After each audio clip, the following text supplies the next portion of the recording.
Hello, my name is Ty Wagoner. I'm a PhD student at North Carolina State University working under Dr. Alan Fogading.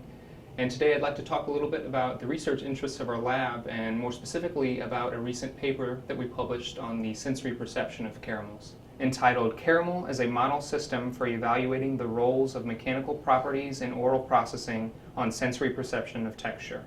So in our lab, we call ourselves the Food Structure Lab, and one of our primary research interests is in how you chew your food. More specifically, we are interested in how molecules can be assembled into forming certain types of food structures, and then how those food structures break down when you chew them. So we know that both of those will influence your perception of texture. Texture is really important when we consider consumer acceptance, for example.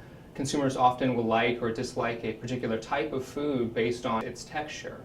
Texture is also really important if we want to design certain types of foods, say for health or enjoyment, or if we need to design foods, say, to meet vegan or gluten-free diets. So our specific goal for this paper then was to explain sensory texture terms, and we chose to do that using a combination of information about oral processing and some of the physical properties of the foods themselves. So we chose to use caramel as a model system not just because we have a sweet tooth, but also in that caramel is a really unique model system. It's a very unique food. So caramel is, as you can imagine, very sticky, so it sticks to your teeth and oral surfaces as you chew. And many of the oral processing studies have not evaluated this type of food, so we thought it was really important to focus on a food that may be very adhesive. In addition, caramel is also very cohesive. So if we think about chewing a food, say a nut for example, typically we would chew this food into smaller and smaller pieces, and then you would assemble it back into something that can be safely swallowed. But in the case of caramel, that doesn't really happen. You're never breaking that caramel into smaller and smaller pieces. Rather, it's transforming, it's melting, it's changing in your mouth until you decide to swallow. So that's very atypical in comparison to other types of foods.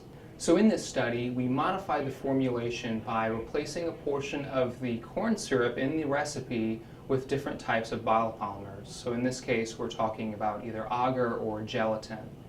And so our goal was not to cause drastic differences in texture. We really wanted to just fine-tune the texture so we would pick up on some of these subtle differences between the samples. After we formulated the samples, we used what I like to call a three-prong approach to evaluating their properties. So the first, like I mentioned, is that we want to explain the sensory texture of the caramel. So we employed the use of a descriptive analysis panel, which allows us to quantify attributes of texture, things like hardness and adhesiveness. Next, we wanted to look at the physical properties of the caramels. So this would be before they've ever been chewed. This would be using techniques like pressure-sensitive adhesion or rheology to get an idea of some of the physical properties of the caramels themselves. So the last technique that we use is what we refer to as oral processing. So this is a technique where we can get detailed information about the chewing process, things like how long it takes you to chew or how you move your jaw as you chew. So to do this, we hook our lucky panelists up with some headgear and some surface electrodes. And by doing that, we can monitor the movement of the jaw on 3 planes of motion, and we combine that with information about muscle activity required to open and close the jaw as they chew. So I'd like to just focus on some of the general results of the study, and I encourage you to read the paper to look at some of the details. But in general, what we noticed was that we could cause big texture differences, both in terms of sensory texture and in terms of some of the mechanical properties of the caramels themselves, just by changing the formulation. Another thing that we determined was, at least in the case of caramels, hardness and stickiness were the most discriminating terms that allowed us to differentiate each sample. For example, hardness was associated with an increase in the number of chews required to consume the sample. Each chew was longer, and the amount of muscle activity and jaw movement also increased. In the big picture, what this study helped us understand is that using a combination of oral processing and some of the information about the physical properties of the food themselves really help us get an understanding of where these sensory texture terms in food originate from.